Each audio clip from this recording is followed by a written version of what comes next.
C'est mon grand-père qui a eu la bonne idée, je pense, d'ouvrir ce parc au public le 1er juillet 1957.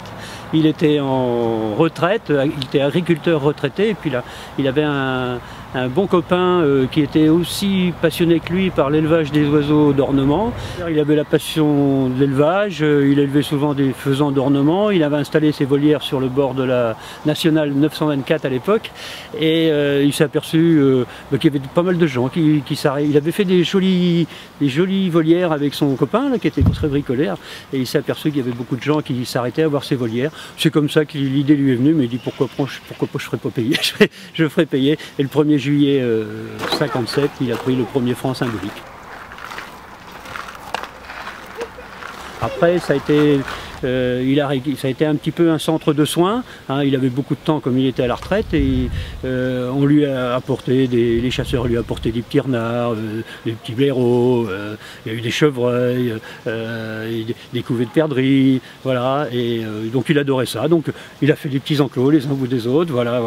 Alors là, c'est depuis 60 ans, c'est peut-être la 4e fois qu'on refait tout le parc, hein, à peu près tous les 20 ans. Enfin, on est dans un cercle perpétuel de rénovation, d'agrandissement, voilà, et ça fait 60 ans que ça dure, quoi, à quelques jours près. Aujourd'hui, oui, c'est un parc, je dirais, qui accueille entre 120 et 130 000 visiteurs chaque année, hein, qui emploie 14 personnes à temps complet toute l'année, et jusqu'à un peu plus d'une trentaine de personnes l'été avec les saisonniers en haute saison.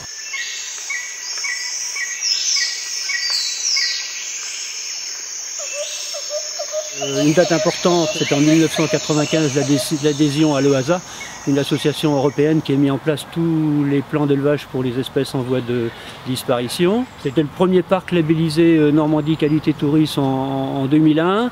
En 2004, on a pu faire partie, on a été accepté dans le club des parcs et jardins de Normandie, hein, grâce au talent de notre paysagiste conseil depuis plus de 25 ans qu'il travaille avec nous, et c'est vrai que chaque année le parc s'embellit parce que c'est des jardins qui commencent à prendre une certaine maturité.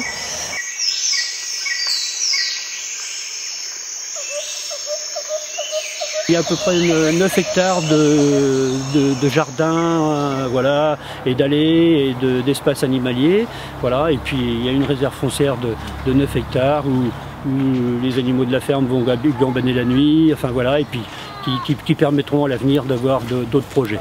Donc cette année, on vient d'agrandir la zone asiatique. C'est la pièce maîtresse de la zone avec le parc des tigres de Sumatra, une espèce qui est en voie de disparition et qui s'est déjà reproduit 2 fois ici au parc. On a déjà eu 3 naissances. Mon seul objectif, c'est que mes animaux qui sont ici soient le mieux possible. Voilà, ça c'est un véritable objectif. Vous voyez là, on aurait pu agrandir, faire venir une nouvelle espèce. Non.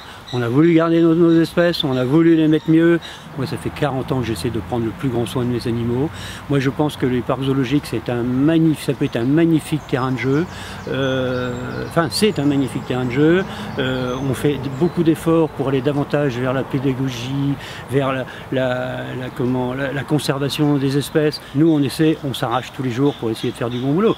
Quand on voit la progression qu'il y a eu en 40 ans, ici, moi, je trouve que c'est impressionnant. Quand je vois la satisfaction qui est à plus de 95% ou 96% de mes clients, je me dis qu'il n'y a pas des clients idiots non plus, hein.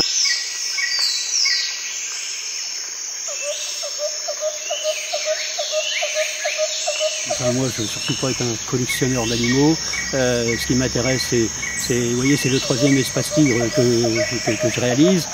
Je suis sûr que dans 15 ans, dans 20 ans, cet espace-là, il sera encore trop petit, il faudra en faire un autre. C'est un éternel recommencement. Et puis je crois qu'aujourd'hui, les gens sont tellement connectés.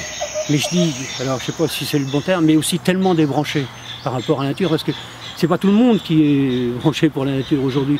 Donc il y a un outil qui est ici, il faut s'en servir pour faire de la pédagogie, pour faire évoluer les mentalités, qu'est-ce que vous voulez.